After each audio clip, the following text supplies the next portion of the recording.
Desde o começo de Jujutsu Kaisen, a origem da força do Itadori é um grande mistério. Mesmo antes de ter contato com o universo Jujutsu, Itadori já era um super-humano, quebrando recordes mundiais e realizando feitos físicos absurdos como se fosse nada. Depois, como feiticeiro, Itadori apresentou uma evolução sem igual, conseguindo dominar muito bem o Jujutsu em apenas alguns meses, mesmo que tivesse vivido alheio àquilo tudo durante toda a sua vida. Tivemos recentemente a Bandai spoilando o próprio mangá em relação às origens do Itadori, o que, combinado com a história rumando para um final, faz com que esse seja o timing perfeito para discutir a respeito desse tema. Afinal, por que o Itadori é um ser humano tão fora da curva, mesmo antes dele ser um feiticeiro?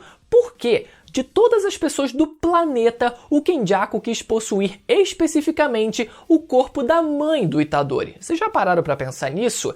Teria a sua linhagem uma possível relação com o Rei das Maldições? Você vai descobrir toda a verdade no vídeo de hoje e ainda vamos especular os possíveis power-ups do Itadori ainda antes do final do mangá. Já lança então aquela sequência de flash negro no botão do like e lembra de conferir a sua inscrição para ficar por dentro de tudo sobre a reta final de Jujutsu Kaisen. Esse vai ser, galera, o vídeo definitivo sobre a origem do Itadori e eu tenho certeza de que o conteúdo desse vídeo vai explodir a sua cabeça, igual a Nobara.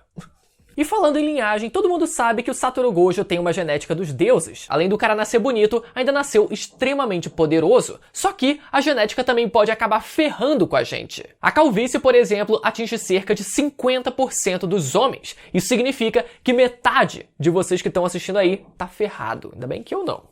Pelo menos eu acho. E não adianta achar que é novo não. Aos 20 anos de idade, a chance de você sofrer com queda capilar já é de 20% e com o passar do tempo ela só vai aumentando. Mas pode ficar tranquilo que o seu problema tem solução. A Manual, que é parceira aqui do canal há quase um ano, é uma empresa britânica que chegou ao Brasil em 2019 e já ajudou mais de 100 mil homens a tratar a calvície de forma prática e comprovada, resolvendo tanto casos mais avançados quanto aqueles que ainda estão começando. Vocês vão ver o antes e o depois de alguns dos clientes que se trataram através da Manual. Lembrando que com a Manual é tudo muito prático e você não precisa sair de casa. É só você entrar no site e responder um questionário. Um médico especialista analisa o seu caso e você recebe a prescrição do melhor tratamento para você sem a necessidade de marcar consulta. Se você se dedicar e seguir o tratamento recomendado, no 4º mês você já pode ver resultados mais expressivos. Pode parecer muito tempo, mas a calvície pode ser eterna. Então aproveita essa oportunidade acessando o link que eu deixei na descrição e no comentário fixado com o meu cupom exclusivo e por tempo limitado de 40% de desconto usando o código BB. Só isso,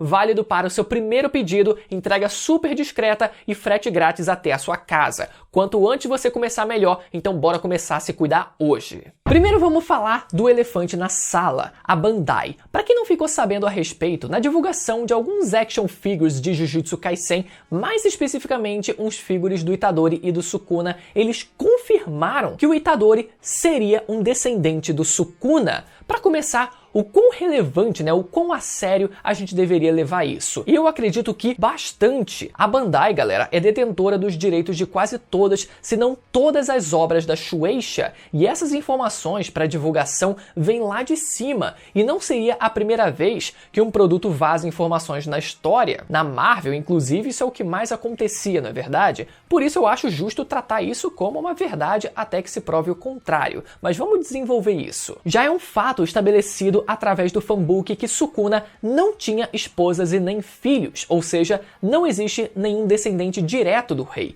Isso, porém, não elimina outras ligações familiares. Sukuna já foi um ser humano, então ele teve pai, mãe e etc. Existem, ou pelo menos já existiram, pessoas que carregam um código genético parecido com o do rei. Vamos estabelecer então que Yuji poderia ser um descendente indireto do Sukuna e com isso resta tentarmos conectar esses dois personagens com origens tão misteriosas e pouco exploradas. Do próprio Sukuna não sabemos praticamente nada em relação às suas origens. Por mais que ele já tenha sido um humano, o autor afirma que ele está mais próximo de um desastre natural cerebral do que de um ser humano, e não se sabe se ele e os que estavam próximos a ele sequer o consideravam humano mesmo antes dele se tornar uma maldição. Já em capítulos um pouco mais recentes é mostrado que sacerdotes oravam para Sukuna e até mesmo chamavam ele de monstro. Isso prova que com o passar dos anos e à medida que Sukuna ia espalhando caos e medo, a realidade ia se misturando com os rumores e pouco importava se ele era humano, maldição ou um deus, o que complica ainda mais traçar uma origem familiar. Indo agora para o nosso protagonista, até o fim do arco de Shibuya, tínhamos a impressão de que Itadori havia entrado no mundo de Jujutsu por mero azar, mas hoje é certo que esse não foi o caso, já que nos foi mostrado que ele é filho de ninguém menos de que o vilão Kenjaku, mais especificamente Kenjaku, que consegue trocar de corpo com a sua técnica inata e está vivo desde a era Heian, vulgo 1000 anos atrás, a época de ouro da feitiçaria, e usou o corpo da mãe do Itadori como receptáculo.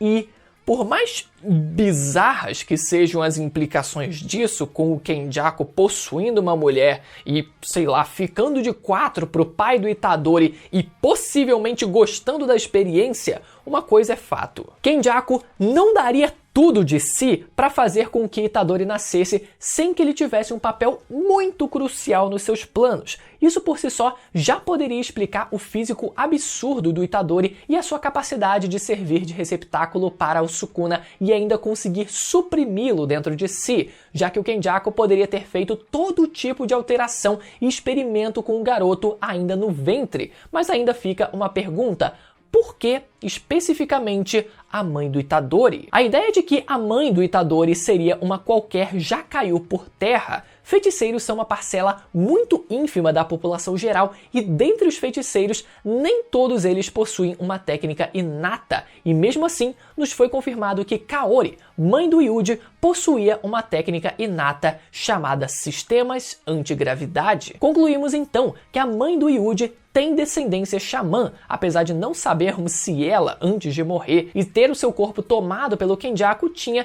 qualquer envolvimento com Jujutsu ou sabia disso sobre si. O avô de Itadori sabia que havia algo de errado com Kaori e que ela deveria estar morta, mas Kenjaku o interrompe em flashback e não fica claro o quanto ele sabia sobre isso. Apesar de querer deixar claro que a mãe do Yuji não era, sob hipótese alguma, uma pessoa medíocre, eu acredito que a parte importante mesmo esteja, na verdade, na genética por parte do pai do Itadori. Uma teoria muito antiga da fandom e bem aceita é de que o Yuji tem relação com a tribo Ainu, que são indígenas da região de Hokkaido. Vamos lá, por partes. Primeiro, quem são esses tais de Ainu e qual a sua relevância para a série? A tribo indígena Ainu é real, galera. Esse povo indígena vive na região de Hokkaido, ao norte do Japão, e possuem costumes, linguagem e cultura bem diferentes da japonesa. Em Jujutsu, temos poucas coisas sobre eles, mas o que temos é bem relevante. Yaga afirma no volume 0 que iria pedir a ajuda de todos para lidar com os planos do Geto,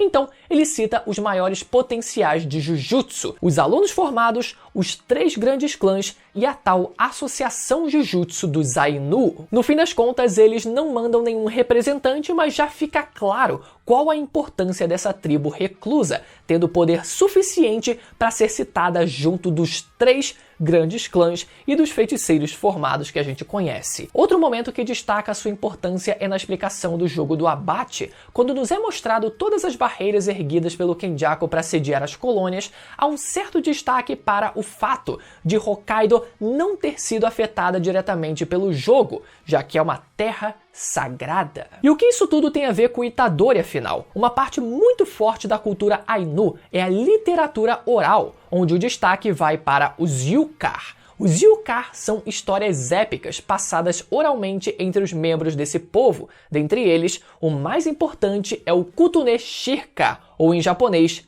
Itadori Maru. Isso por si só poderia ser uma coincidência, mas o Itadori já apareceu numa ilustração da Jump Giga segurando uma espada cerimonial num cenário com neve. Lembra que a gente falou que esse povo vive ao norte do Japão? Eu acredito que os Itadori sejam descendentes muito importantes dos Ainu, e talvez isso seja uma das coisas que o avô do Yuji iria dizer para ele antes de morrer se ele não tivesse sido interrompido pelo garoto. Essa ligação abriria portas para explicar muito do que não sabemos do personagem, mas principalmente cria uma possível ponte direta com o Rei das Maldições. Outro fato que está constantemente na nossa cara, mas é quase sempre esquecido e ainda não foi trabalhado, é a semelhança física, não só do Itadori, mas até mesmo do seu avô com o Sukuna. Além da cor de cabelo muito característica, é notável uma certa similaridade dos Itadores com o Sukuna ainda vivo. No caso, a aparência do Sukuna no domínio inato é idêntica à do Itadori porque ele encarnou no corpo do garoto, mas mesmo na ilustração do Sukuna na era Heian, a cor de cabelo permanece muito parecida, isso mesmo com aquela aparência monstruosa. Essa possível relação pode ser ainda pautada na relação muito próxima dos Ainu com calamidades e desastres naturais, conceitos intrinsecamente ligados a quem? Ao Rei das Maldições. Essa relação seria a última peça do quebra-cabeça para justificar de uma vez por todas o porquê de o Kenjaku escolher especificamente os pais do Itadori para conceber aquele que seria o receptáculo do Sukuna. Como parente distante do Sukuna, com genes escolhidos a dedos e talvez alterado e fortificado no útero, não haveria candidato melhor para cumprir esse papel senão o Itadori. Claro que, apesar de fazer sentido, essa é uma especulação e ainda teríamos que ter detalhes de toda essa história de como o Sukuna veio a ser a calamidade que conhecemos, o que provavelmente está relacionado ao título de O Caído da Maldição, sua relação com a associação e qual o peso disso nas relações dos Ainu com o resto do mundo xamã. Os Ainu são, na vida real, uma minoria marginalizada no Japão, apesar de não se falar muito disso, e enfrentam uma série de problemas sociais, questões essas que podem ser trazidas para Jujutsu em parte e de forma simbólica através do Sukuna, apesar do histórico do autor de não abordar problemas atuais que ainda afetam as pessoas diretamente. De qualquer forma, é muito importante salientar que, independentemente de qual seja a verdade, Sukuna já sabe dela.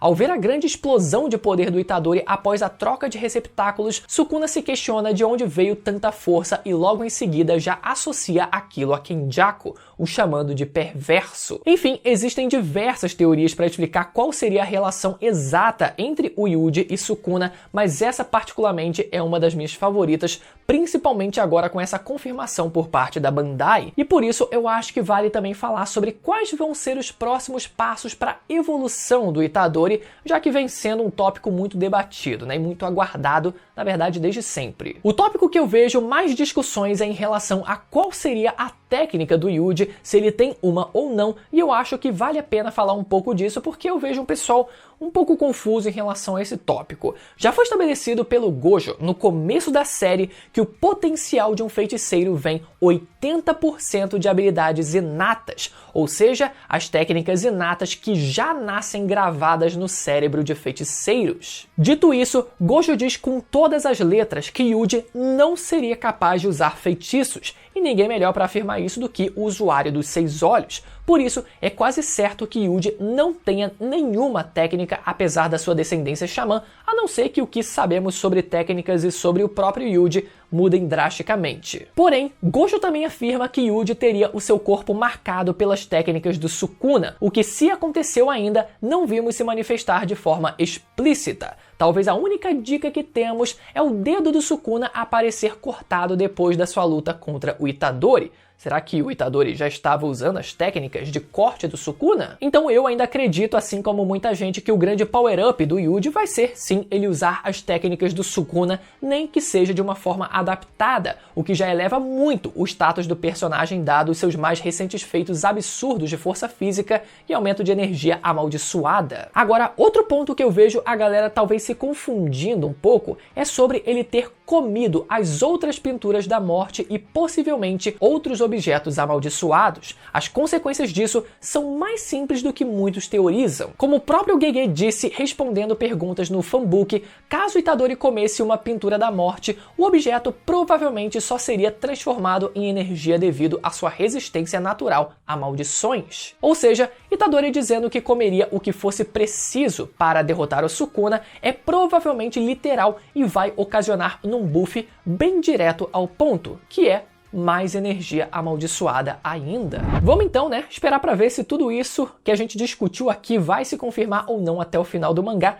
Mas eu particularmente tenho muita esperança de que sim, e acho que esse sim foi o vídeo definitivo sobre a origem do Itadori aqui no canal. Espero que vocês tenham gostado desse vídeo. Lembra mais uma vez de conferir a sua inscrição aí embaixo se você ficou até o final desse vídeo. E caso você queira saber e entender a fundo como o arco de Shibuya destruiu por completo o menino Itadori, esse vídeo vai aparecer na tela agora para você poder ir lá assistir, mas assista só se você tiver coração forte, beleza? Até a próxima, tchau!